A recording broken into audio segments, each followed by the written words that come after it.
तर Modi secular civil code बद्दल बोलले. मोदींनी हिंदुत्व सोडलं का असं उद्धव ठाकरे यांनी म्हटलेलं आहे. मोदी हिंदुत्व न मानणाऱ्यांच्या रांगेत बसले आहेत अशी टीका देखील उद्धव ठाकरेंनी केली आहे. तर लाल किल्ल्यावरून मोदींना आता सेक्युलर शब्द वापरावा लागला अशी टीका जी आहे ती जयंत पाटलांनी केली आहे. भाजपचं सरकार बिहार आणि आंध्र प्रदेशच्या टेकूवर उभा असल्याची टीका देखील जयंत पाटलांनी केली आहे.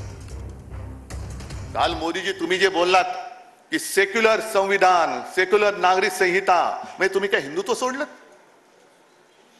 हिंदुत्व न मानणाऱ्या चंद्रबाबूच्या मांडीला मांडी लावून तुम्ही बसलात, नितीश बरोबर बसलात, मग तुम्ही हिंदुत्व नाही सोडलं? मग उगाच आपल्यामध्ये आगी लावण्यासाठी म्हणून तुम्ही ते वक्फ बोर्डाचं बिल का आणलं? बरं आणलं तर आणलं, हिम्मत होती तर बहुमत तुमच्याकडे असताना मंजूर का नाही करून दाखवलं? तुम्ही मंजूर का नाही करून दाखवलं? 400 पारचा नारा करणारे 240 वर थांबले. 240 वर गाडी थांबली त्यावेळी दोघांचे टेकू घेतले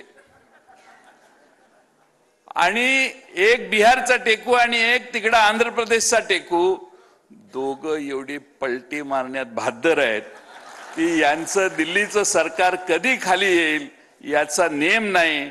6 महिने का वर्ष एवढाच विषय राहिलेला आहे.